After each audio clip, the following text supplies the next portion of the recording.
Hello, everyone, and welcome to a special live episode of the Better Care podcast. I'm Carol Howard, the VP of Clinical Strategy at EvidenceCare, and I'm really excited to be hosting today as we dive into the topic of navigating Medicare to midnight Medicare Advantage and payer rules. I have assembled a great panel of experts to help me cover this topic, so let me introduce them. Jackie Kimmell is the Senior Director of Strategy Catalyst for the Health Management Academy. She has done a lot of fantastic research into Medicare Advantage policy changes that impact hospitals and payers. So she's going to kick us off with a brief presentation to help set the stage for today's panel. Then we have Dr. Adam Fall, who is Corporate Medical Director of Utilization Management at Erlanger, which is a 6-hospital system here in Tennessee. He's also Senior Fellow of Hospital Medicine, Board Certified Physician Advisor. He is on the advisory board for the Epic Care Management and also just received his master's in healthcare delivery science. And congratulations again, Dr. Fall. Last but not least is Dr. Jeny McNair, who is President and Chief Physician Advisor at Physician Advisory Services of Med-Metrix, a division of Med-Metrix. Past roles have included national medical directorships in UR in case management, head of clinical transformation and population health management. She attended the University of Texas Health Sciences Center at San Antonio, followed by a residency at Wake Forest University Baptist Medical Center in North Carolina. And she lives in Texas with her husband, 2 kiddos, 2 spoiled lab dogs, which I love labs, and has various foster puppies, 3 very snobby cats, and ask her sometime about life on a sailboat. Everyone will have great perspectives and experience on this topic, and I'm excited for you to hear from them. For those of you who have joined us live today, on the right side of your screen, there is a Q&A tab next to the chat box.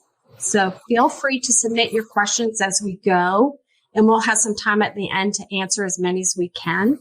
So before we jump into the panel discussion, Jackie, I'm going to hand it over to you to kick us off with some of your research. Thanks so much, Carol, and thanks everyone for joining us today. As Carol mentioned, my name's Jackie Kimmell. I'm a senior director working closely with strategy leaders from hospitals and health systems around the country. And this has been a very hot topic, as you can imagine, amongst strategy leaders, but also kind of across the C-suite for the last year in particular. I've given a similar presentation to CEOs, CFOs, CMOs, many other leaders across the health system, just trying to understand the moment that we are in with Medicare Advantage today. So what I'm hoping to do is just briefly set the stage and then turn it over to our esteemed panelists to really dive much more into the Medicare to midnight rule and the inclusion in Medicare Advantage. So, I think many of us all know that Medicare Advantage has grown so rapidly over the course of the last few years in particular, to the point that MA now covers 54% of all Medicare beneficiaries. And the question that folks always have is, how much more is this going to continue to grow?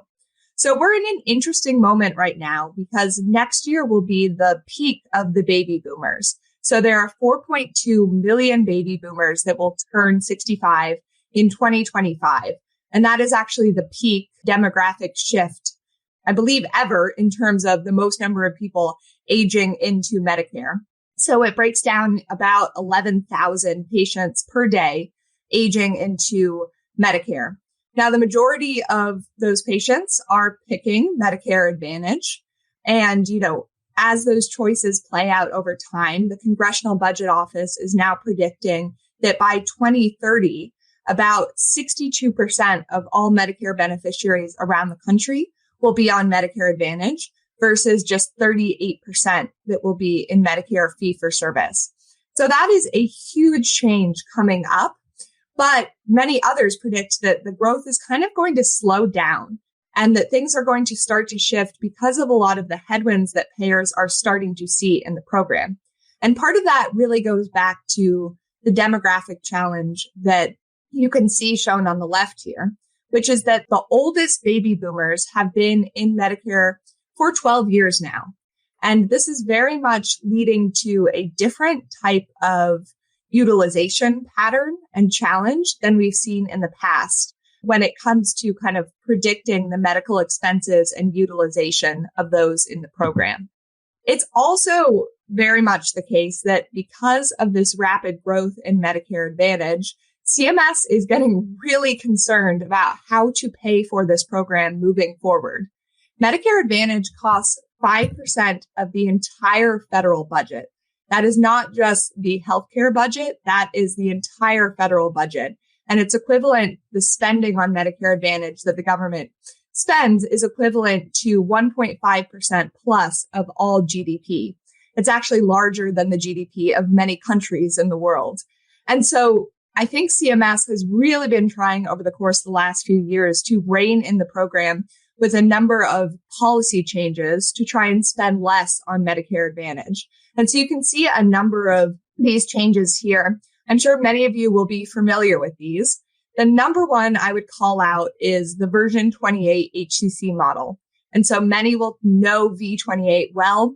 The changes with V28 really are trying to limit the types of codes that are most commonly upcoded within Medicare Advantage or potentially overcoded, and very much trying to rein in spending as a result. Because of version 28, which is phased in over time, many of our health systems that have at-risk contracts are expecting headwinds in revenue of up to 20% over the course of the next few years, some with headwinds in revenue even getting up to 30% over the course of the next few years. So that is a huge policy change that is limiting the profitability for Medicare Advantage for the large payers. And then you can see here a number of other changes to star ratings, RADV audits, the 2025 final rule and the final rate announcement, as well as the prior auth final rule, which didn't change a whole ton, but all kind of chipping away at the average profit margins that large MA payers are getting. But it's not just regulations. There's a lot of other headwinds that major payers are starting to see now. They're starting to see more outpatient procedures. They're starting to see a higher proportion of agents. And when they have agents, there tends to be a lot of spending that happens really quickly. There's also been challenges with forecasting, with simple things like expecting how bad the flu season is going to be have been much more challenging over the course of the last few years. And there's been a lot of challenges for these large payers to try and use things that they want to use, like AI, to try and estimate and predict who will need things like post-acute care, where they have faced class action lawsuits for trying to deny care using AI. So all of this together, you start to see a pretty dire financial situation for many of these payers, especially those like Humana that have really relied on Medicare Advantage over the course of the last few years, seeing a huge hit to their share prices, their overall income, and of course, their medical loss ratio being much higher than they would hope it to be. And so as you look back historically, you see, of course, that Medicare Advantage was easily the most profitable business line that many of these payers have. As you can see in that pink bar there on the left, they were making gross margins of just about $2,000 per patient per year. So you can imagine when they have millions of patients signed up, how much they were making on Medicare Advantage, to the case where, a payer like United has 15% of their total medical membership be in Medicare Advantage, but it's 50% almost of their entire revenue. But that is starting to change. While many of them were seeing average margins of about 5% in 2019, that dropped to 3.4% in 2022. And many of them are now hoping to break even in 2024, with some actually being in the red for this year. And this is going to get worse because of all of the headwinds that we just talked about. So McKinsey is now predicting $80 PMPM headwinds through 2025 for those major payers in Medicare Advantage due to all of the challenges that we just talked about. Based on all of these margins tightening, all of these challenges and headwinds for payers, they are starting to treat health systems very differently and providers very differently around Medicare Advantage patients in particular. And so you're starting to see a case where they are pricing a lot of friction into plans and into how they are able to offer, these pretty rich supplemental benefits in the market. They are doing that by pricing in a lot of friction around denials, around prior auths, around all of these points of friction that are starting to really lead to challenges for health systems around the country. And so you'd see these statistics here, like one from R1, showing that MA denials grew 147% in 2024 compared to even 2023, when they were already elevated compared to previous historical levels. And so as a result of that, we are really arguing that health systems around the country are needing to adopt a more active Medicare Advantage strategy. And this is kind of our game board of strategic responses. We're seeing many health systems, a couple of them trying to maintain the status quo, trying to renegotiate contracts, but many of them taking option number 2 here, where they're exiting some or all MA contracts, trying to select preferred plan partners, trying to really work with payers to streamline the prior auth claim denial process, or trying to take on risk themselves to cut payers out of this equation entirely. Because ultimately what many are seeing is, it's just not going to be possible to have MA continue the way it has been, and to have denials, prior auth, all of these challenges continue into the future from a financial perspective.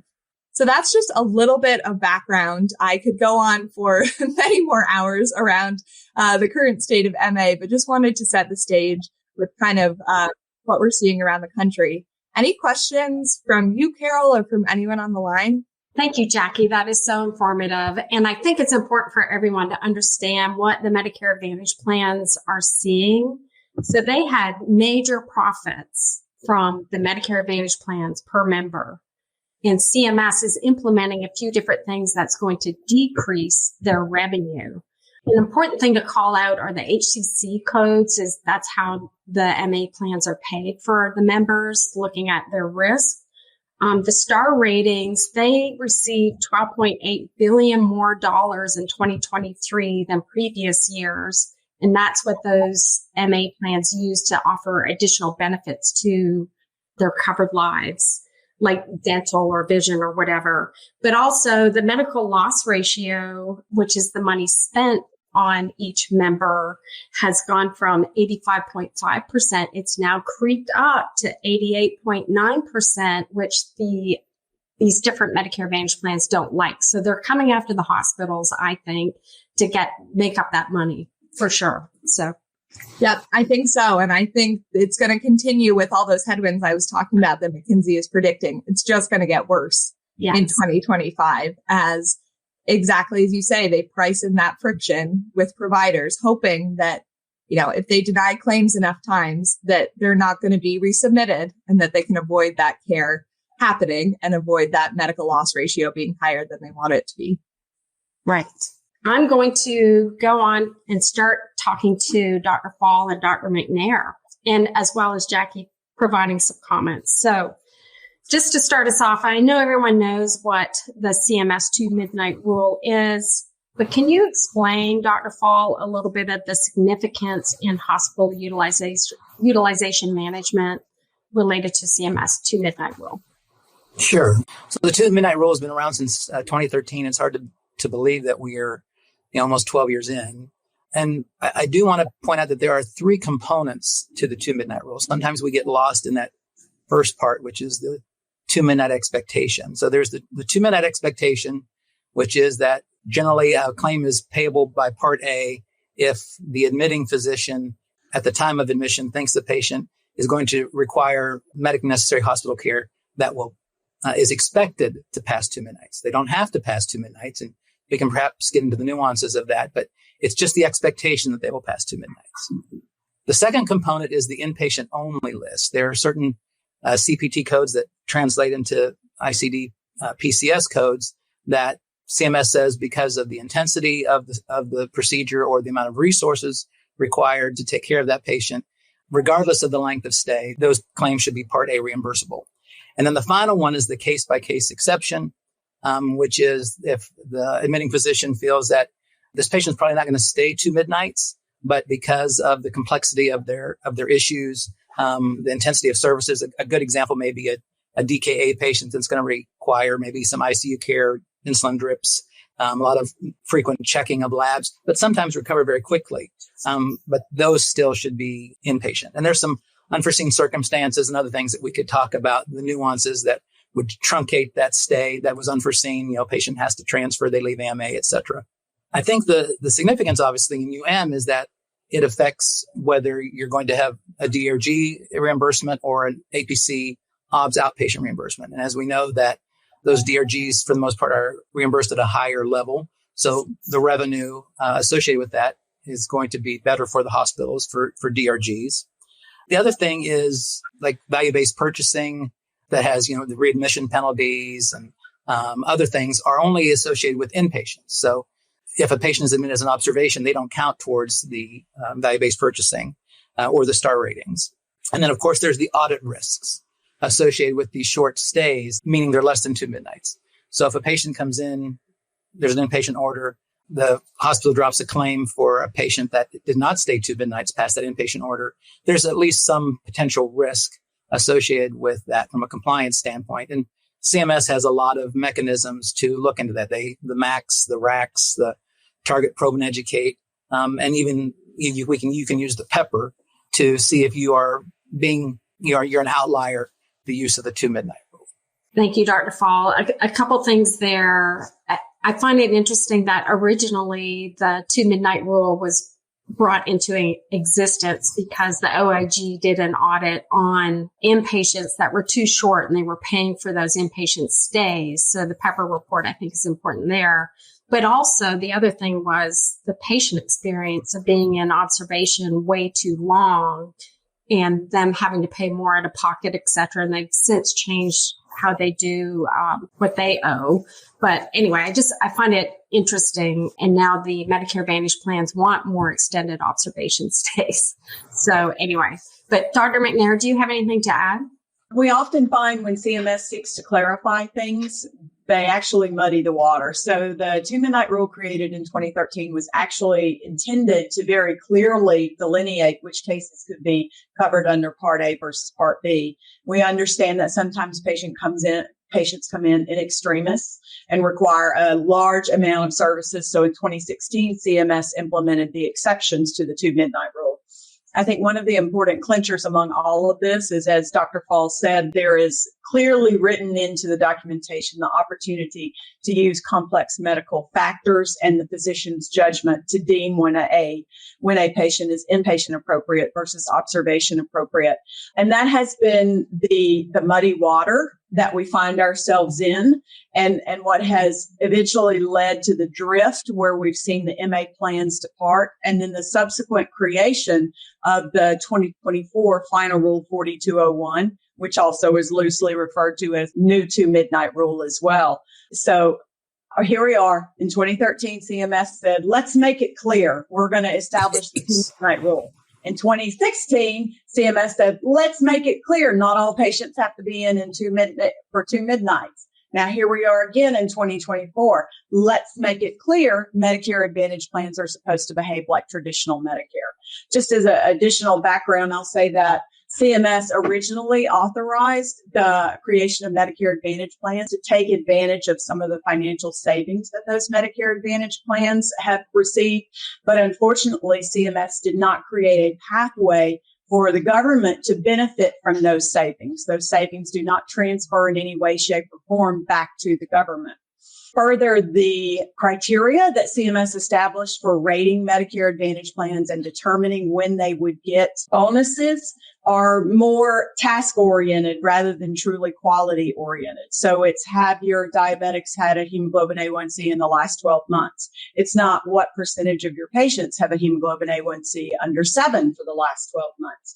So with the genesis of the MA plans in that 2 midnight rule, there were some lapses in how that was structured that have brought us where we are today because CMS unintentionally created a bypass or a way for the MA plans to craft so that they could achieve the savings that they've achieved. So this 2 midnight rule that was originally established to make everything so much clearer for all of us has gotten us where we are. So we will continue on this journey as CMS 4201 will also have some lapses, which we'll talk about later. I would add one more thing since Dr. McNair brought up about the bonuses. I completely agree that heretofore the mechanism for Medicare Advantage plans were basically process goals, like she mentioned, just did you check a hemoglobin A1C? They were not outcome goals. And they were add-ons. The bonuses associated with the quality with MA plans was above what would be traditionally paid by Medicare. For example, the value-based purchasing that is associated with hospitals is a zero-sum game. They're winners and losers. The lower quartiles in the hospital rankings, they lose that 2%, and then it's distributed to the winners. That is not the case with Medicare Advantage, just as an add-on. So Humana and UHC aren't competing with each other for set of bonus dollars. They all can get bonus dollars. So question for you both related to CMS now applying the Medicare 2 midnight rules more aggressively with the Medicare Advantage plans.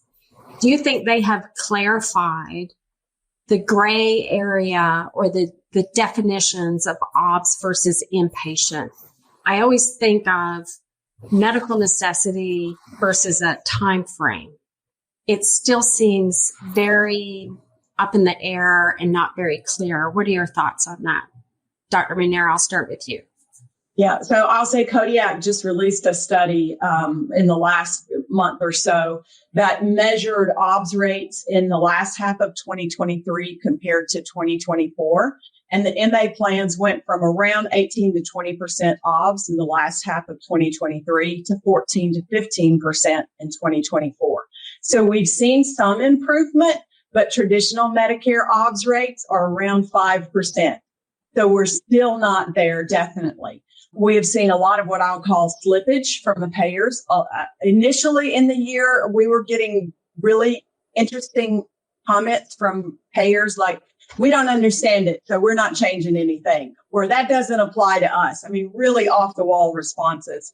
We're no longer getting those, but we're definitely seeing slippage.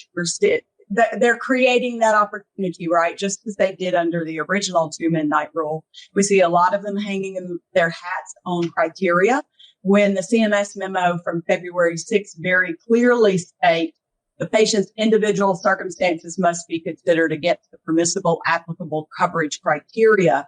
Algorithms or artificial intelligence alone cannot be used. So we see where they're weighing their guidelines and their screening criteria over the true intent of the 2 midnight rule. So that's a long way to say no. It's not all clear now. Okay. And so, Dr. Fall, I want you to add to that and tell us what are the main differences between how the Medicare 2 midnight rule applies to traditional Medicare versus Medicare Advantage plans? Well, my short answer is there should be really no difference except the presumption, which I'll clarify in just a moment. In the 4201F that Dr. McNair has already mentioned, CMS was very explicit in trying to remove some of this gray. And then in the memo that she also referenced, they walk through some very specific scenarios in that facts document that I recommend everyone look at, because it's kind of a roadmap, a Bible, if you will, of what really the Medicare Advantage plan should be held to. Now, I'm not saying there's teeth in that, and we can talk about how you can address that the best way you can.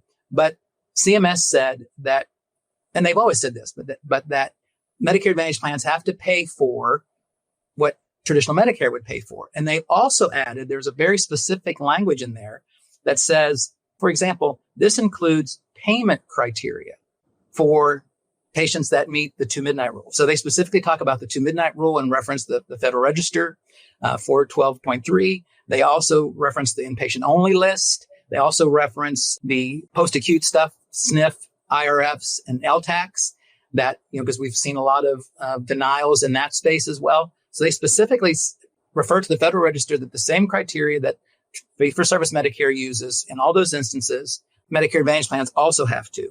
And if there's local coverage determinations that are in the area that they cover, they also have to follow those. In our area, for example, that expressly defines what observation is. It is usually not more than 24 hours, should never exceed 48 hours. OBS should not be used as a substitution for necessary inpatient care. So there are really specific things that Medicare tried to clear up, but to Dr. McNair's point, it really isn't happening.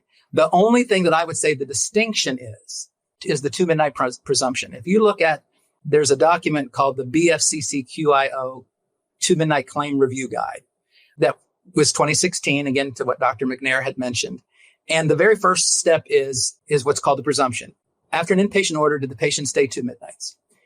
That is presumed, that is a directive by CMS to the max, basically, that if a patient passed 2 midnights after an inpatient order, that claim is presumed to be payable for Part A, and you don't need to necessarily review that claim. What CMS said in 4201F is that the Medicare Advantage plans do not have to follow the presumption. But they said specifically they have to follow the 2-midnight benchmark, which is everything else. The 2-midnight presumption is a directive on how to review claims. So Medicare Advantage plans can review claims any way they want. They don't have to do it by, if it's 2 midnights, we won't look at it. They can still look at that. They can do retrospective, prospective, concurrent review. They can do whatever they want, but they still are supposed to follow the 2 midnight. And it seems to me, they may even have documents that say exactly what CMS says. But I think in my even discussions with some of the leadership, the medical directors and CMOs, they seem to conflate presumption with the benchmark and that they don't have to follow the benchmark, which is not what CMS said. Great commentary so far. Now that we have a good understanding of what's out there, the rules and the regs, and some of the things we're seeing, I want to get into challenges and concerns that hospitals are seeing with the implementation of this ruling with the Medicare Advantage plans, what kind of payer behavior you're seeing, and what can we do about it? And is there any enforcement that we can use with CMS? So I'll start with you, Dr. McNair. What challenges and concerns are you seeing from the Medicare Advantage plans since this 4201 ruling or legislation that came out? Yeah, I would say that you can bucket the two largest ways I see payers introduce slippage or creatively walk around CMS 4201. One is they are being an armchair quarterback. They use progress notes to refute an assertion by the attending physician that a patient should stay 2 midnights. That is happening. So progress notes are more important than ever. Also, that is really beyond any sort of clinical judgment that a payer should be making. They're not practicing. They should not be asserting in any way, shape, or form that a clinician's conclusion is incorrect. The other way I mentioned is we're seeing them really, really grasp clinical guidelines over the concept of the 2 midnight benchmark. So they will say, yes, but the patient didn't meet on day 2. They didn't meet on day 3. They didn't meet on day 4. They didn't meet on day 5. And we're ending up with 5 to 7 day stays where a patient was receiving appropriate in-hospital care, but because they couldn't check a single guideline off, they're not approving inpatient. All of the literature from CMS, all of the regulations are very clear that there is also some complex medical judgment in there. So guidelines aren't Bibles. They are directionally appropriate, but they are not complete. And we're seeing the payers really latch on to the concept of guidelines. Now, as far as what we can do as an industry to address this is the first thing that we do, and I recommend everybody do, is collect data. We call these egregious cases internally. We call them CMS 4201 violations. We document every one. CMS has, over the course of this year, changed the way that you can report CMS 4201 violations. They created a central inbox. I highly recommend that every facility track and trend by payer and that you are reporting this to the CMS regional offices. You do have to follow those cases all the way through the appeals process before you report. Additionally, tracking and trending allows facilities to bring up these cases at JOCs with their payers. If you're not having JOCs with your highest volume payers, if you're not showing up reporting very specific 4201 violations, you are denying yourself an avenue to address these with the payers. We have seen some incremental movement with payers when we take this approach. So those are my recommendations. Okay. Dr. Fall? Yeah, I agree with that. We do meet. I've met with even CMOs at some of our organizations and gone over every one of our 4201 violations that, from our point of view. And I will say that they do follow the inpatient only list. I told you there was three components. There's the 2-minute expectation, the benchmark. There's the inpatient only list and the case-by-case exceptions. They are all following the inpatient only list, which they didn't used to do. Some of them did, but many of them did not. So that's good. But, we can have these discussions and just get nowhere. As far as the elevation process to CMS, it is cumbersome. It has to be one complaint or one filing at a time.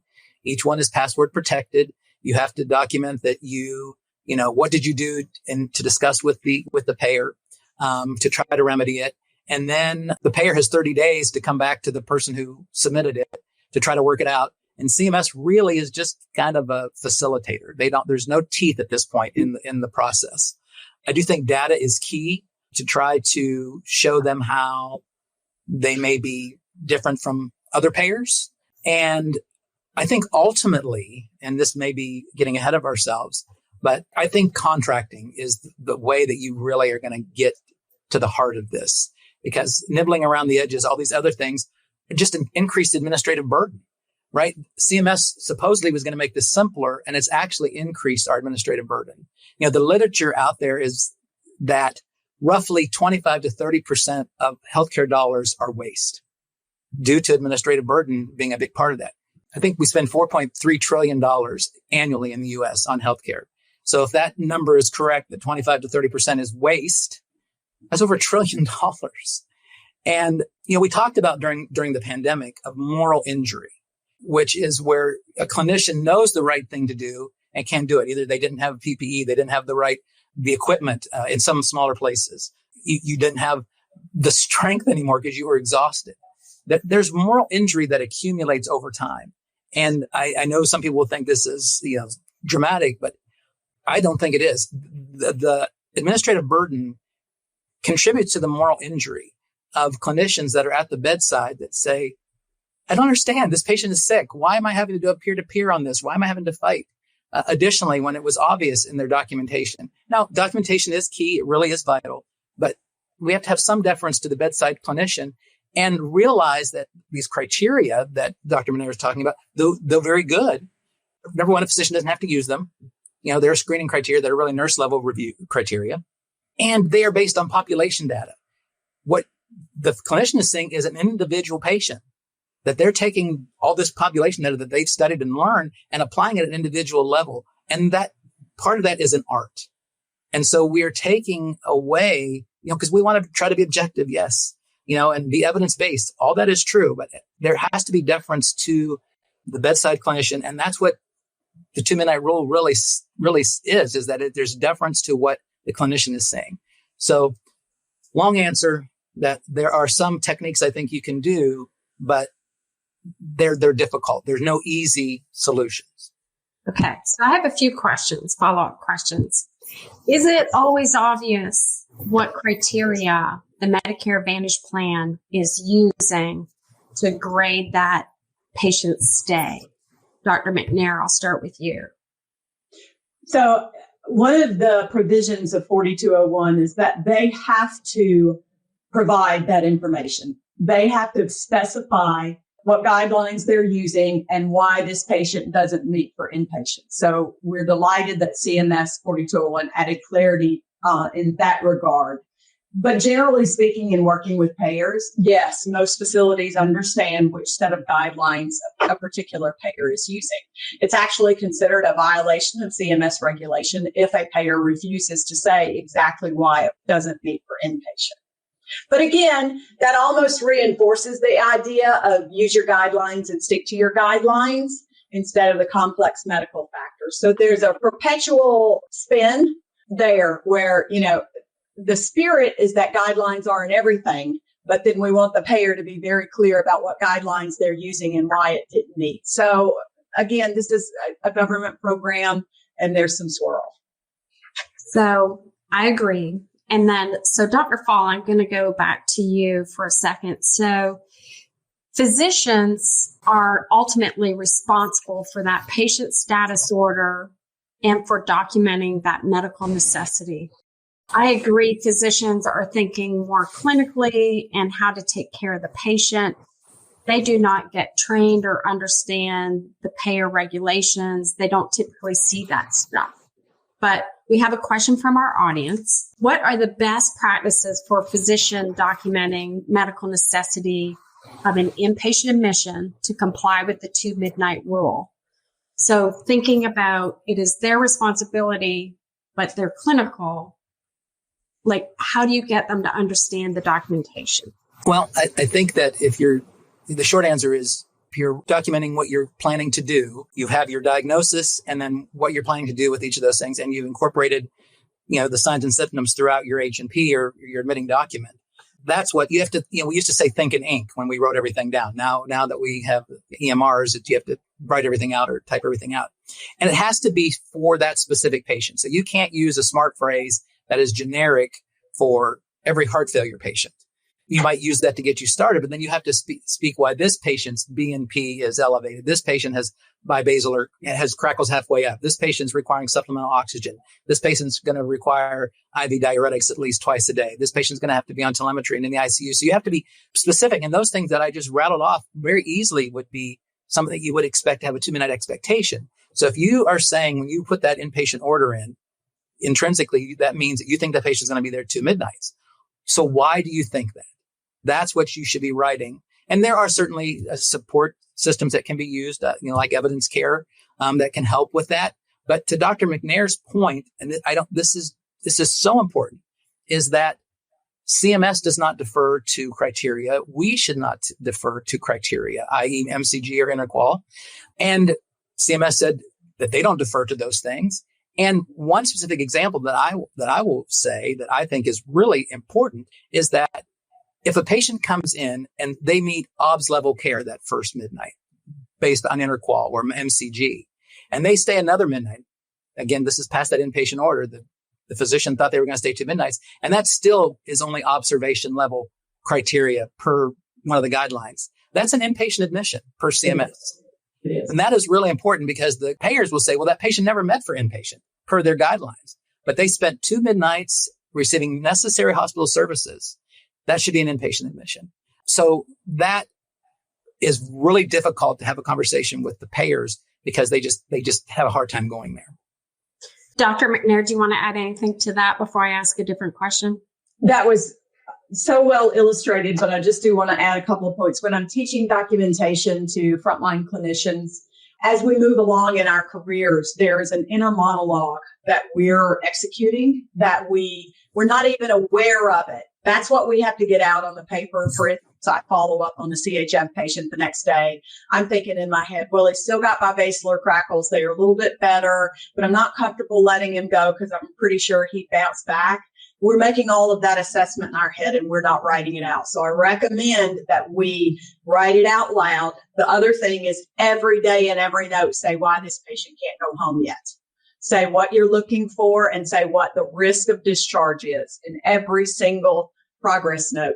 Another area where I find tremendous payers really taking advantage of something is contradictions in our notes. For instance, if we have somebody who is not taking much by mouth, but we have them a diet ordered, maybe they're only taking 20% of it, and we don't comment on that. And listen, I've been on the payer side. I'm going to admit to you right now, I've been on the dark side. Well, if they're not eating or they're not supposed to eat, why is a diet written for? Or we admitted somebody for hypoxic respiratory failure and they're on maybe 3 liters of oxygen and they're at 90%. Well, that's not hypoxic by our criteria. Just explain that. Explain that in your documentation. Yeah, I know this patient's on 3 liters with a SAT of 90%, but it would be too dangerous for us to remove the supplemental oxygen and ask this patient to run down the hallway so I can capture a low saturation. But simply adding that additional explanation of contradictions in the chart can be super helpful. Those are just some them concrete, though exactly what Dr. Fall said. If it's observation appropriate, we're delivering care and it's beyond 2 midnights, it's inpatient appropriate. But some of these documentation tweaks can reduce that administrative burden by spelling that out on the chart. Great tips. So I have another question. So you touched on the inpatient only list. And there's a question that it's interesting you find that the Medicare Advantage plans are following the inpatient only list. This facility is not seeing that. During the pre-cert, the payer says that it is an outpatient procedure. And then post-admit, when they push for inpatient, they say you're denied because you don't have an inpatient pre-cert. So are you seeing any of those gains with the inpatient only list? No, we've seen really good compliance with the inpatient only list because it's so black and white. It is the single area where there is clear black and white. I'm surprised, and I definitely would escalate that. I would sit down in a JOC, get your contracting team, and have a conversation because that is exceeding. We see inappropriate behavior all the time, but come on, it is a black and white list. Mm-hmm. I agree. I agree with that. That's the one thing that a little glimmer, a little ray of hope is that the inpatient only list has been adopted pretty easily. I know that there are sometimes after the fact, like, so say a CPT has been pre-certed as outpatient. It's outpatient CPT. There's a surgery and then something intraoperatively happens that sometimes the physician doesn't even realize that tweak, is now an inpatient, it's now become an inpatient only list. An obvious one is, it's something that was closed. Now we had to convert to open because we nicked the bowel or something. Well, you didn't know that was going to happen. You didn't get an auth for that. And so sometimes payers will play that game. It's like, well, you didn't auth, the inpatient CPT. Well, yes, because we didn't plan on that happening. So that is really just gamesmanship, and that should be elevated because that's just inappropriate. So you both have touched a little bit on contracting, and Jackie, you had mentioned that payers are starting to use more AI in claims reviews. So have either of you used contracting to hold the payers accountable, whether it be receiving 100% of fee-for-service rates, timely payments, limiting scope of post-payment reviews, but also with AI, if they're using AI to deny, can we ask them to be transparent with that and maybe review some of these claims manually before they deny it? What are your thoughts on all of that? And I'll start with you, Dr. McNair. Yeah, definitely those things need to be visited with the contracting team, particularly where AI is supported and used. We need that transparency because the CMS 4201 memo very clearly states they cannot just use AI. They cannot just use AI. So it's really important to have that transparency. I'll say where a contract has already been established, it is challenging to go back and renegotiate that contract. So another potential avenue is always an addendum. You can negotiate an addendum to that contract. It is very challenging to renegotiate an existing contract. Does that mean it's not worth it? No, but you really have to have the facility all on the same side. You can't have half the team saying, well, we can't lose these members, and half the team saying, yes, but the contract is really important for us to renegotiate. So the first step in that is to get everybody within the facility on the same side and prepared to do what it takes to get the payer at the table and willing to negotiate. Dr. Fall? Yeah, I think that I would echo all that. If you are in a market where you have some leverage, you're a big hospital, you might be able to renegotiate things, but it's never easy, especially if maybe there's another situation going on. Who was it? Rom, who said never let a crisis go to waste. So if there's another contract dispute going on in the area, maybe use that to your advantage. But some things that are theoretically good. I'm not saying that it's always possible, but a lot of times you sign these contracts and within them, there's the ability for the Medicare Advantage plan to unilaterally change things with the way they do the provider manual. And one of those would be AI that I would specifically call out, that they can't unilaterally start using AI to a great degree that affects the way they adjudicate claims. I would put that in there specifically if you could. Also, they're going to kick against it. But if you do have some leverage, that let's get some more granularity around the 2 midnight rule and use that BFCCQIO document that, this is what CMS says is the 2 minute expectation. You're probably not going to get everything, but if you get a little bit closer to what fee-for-service Medicare is, it'll just make it easier, because one of the things that is so challenging is the UM staff and the revenue integrity staff. Well, okay, UHC wants to do it this way. Humana wants to do it this way. And it's very difficult to manage all that. So if you could try to get some alignment with that over time. And then one other thing is, if you could try to get, before they do any recoupments, that you are allowed to submit an appeal. A lot of times they just take the money back and you don't even realize it if you're not following. But those are all hard fought, almost pugilistic events to do that. It's more those de novo contracts that you have a little bit easier time. Agreed. Yeah. And I would add briefly, Carol, what we're seeing from a strategy landscape is many health systems very much, exactly to your point, Dr. McNair, holding a hard line around this contract. I think there's a lot of opportunity to make contracts shorter, especially in this age of AI, to not be signing multi-year contracts and to be saying we're only going to take a 1 to 2 year contract, so that we're able to renegotiate terms if you are starting to, substantially deviate from norms in the market or use, new tools like AI. You can kind of rein that in a lot more easily. I think shorter contracts and also the threat of terms tying to commercial contracts, all of those things can be really helpful in terms of getting a little more leverage. Exactly to your point, Dr. Fall. I am seeing, and maybe you see this, Jackie, in the market, that there are more and more hospitals who are dropping MA plans.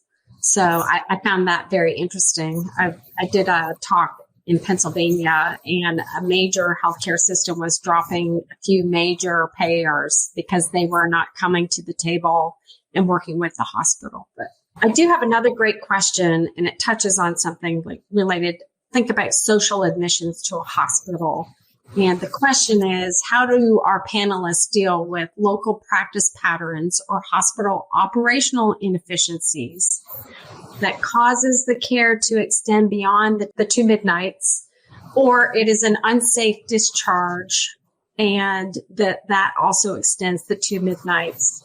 So maybe they're waiting on PT services or something like that. How are you dealing with those cases who maybe is social admit, or there's a delay in getting imaging study, or you want the patient to have some PT before they go home, but it's really not inpatient?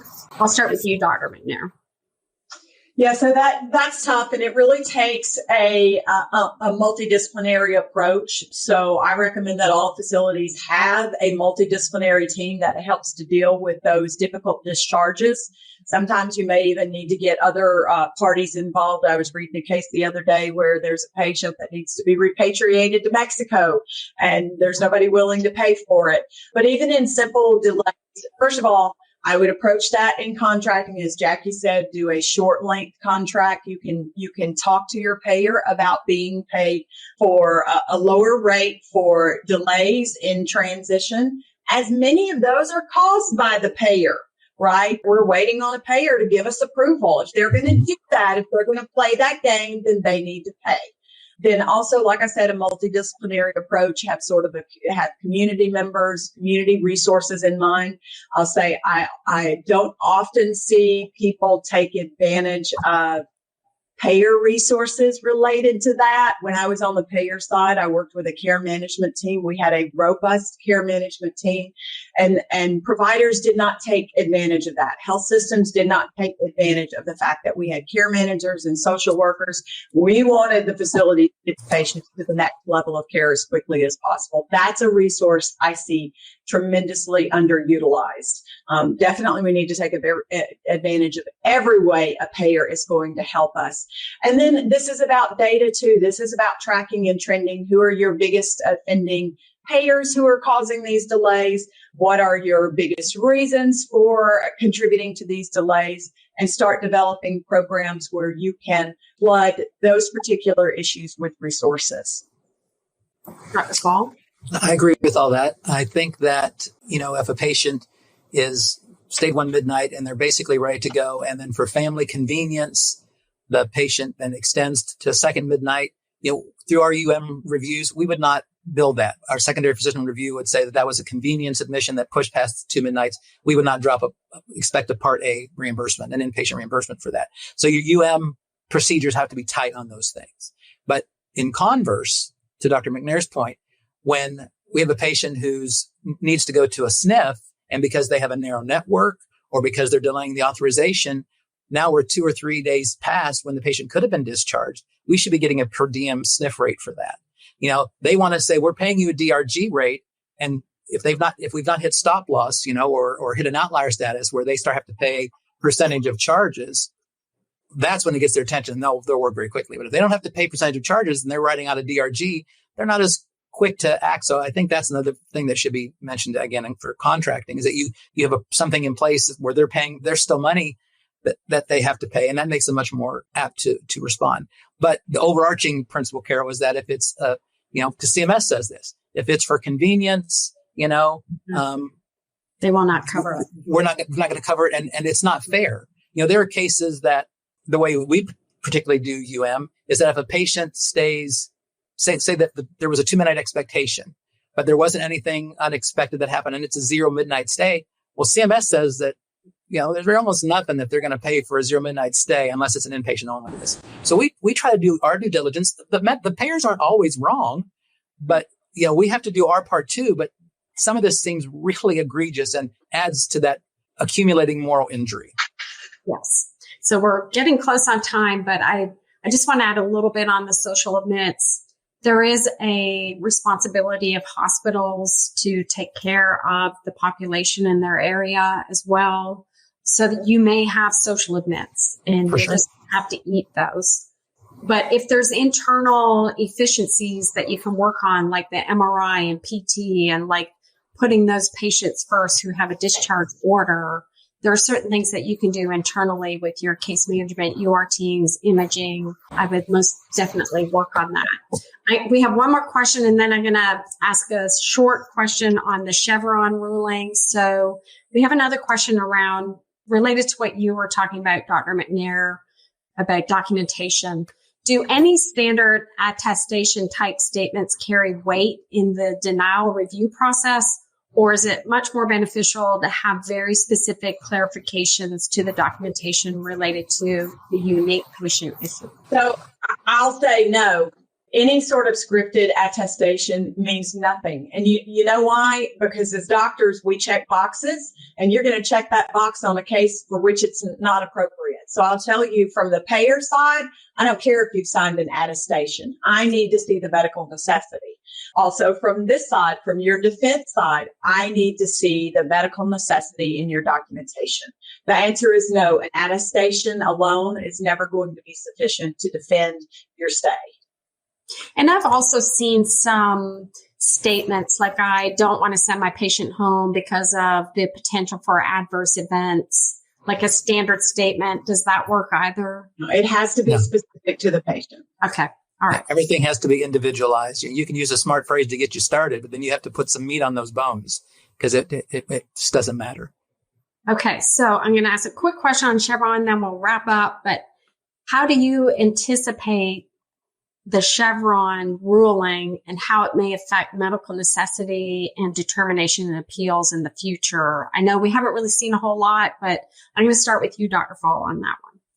So as everyone knows, the Loper Bright case earlier this year, I think maybe June, changed 40 years of law regarding Chevron deference, which was that if the statute, the regulation wasn't clear, then the individual, like CMS, for example, the individual agency can then provide some interpretation of that, and that was given deference.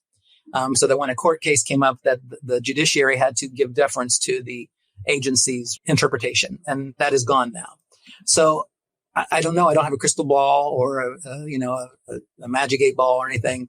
I think it's going to be a case by case basis. There was a case that came up before the Second Circuit here just recently, and the ruling was in deference to the deference. So they didn't overrule the Chevron's what the agency had already done as far as the interpretation of the regulation. So I think it's going to be political in some cases. I do have some concern that even though, of course, judges and the judiciary are very accomplished people, there are sometimes such nitty-gritty nuances to these things that stuff that we have thought was codified and was written in stone may change all of our world one day. So we have to be ready to be facile to respond, but I don't know how that's going to happen. I think it could be capricious or it could be very methodical. I would hope that 40 years, even though the Supreme Court changed, that the judiciary would be very circumspect when they are looking at these cases. But I can't predict. Okay, Dr. McNair, just quick, anything? I totally agree with Dr. Fall. We'll see. Okay. Well, that's all the time we have today, but I want to thank Dr. McNair, Dr. Fall, and Jackie. You guys have been wonderful, and thank you for taking the time to share your perspectives and all your knowledge. And this is everyone clapping, saying thank you so much. And thank you all who have joined us live today, and have a great rest of your day. Thank you. Thank you. Appreciate it.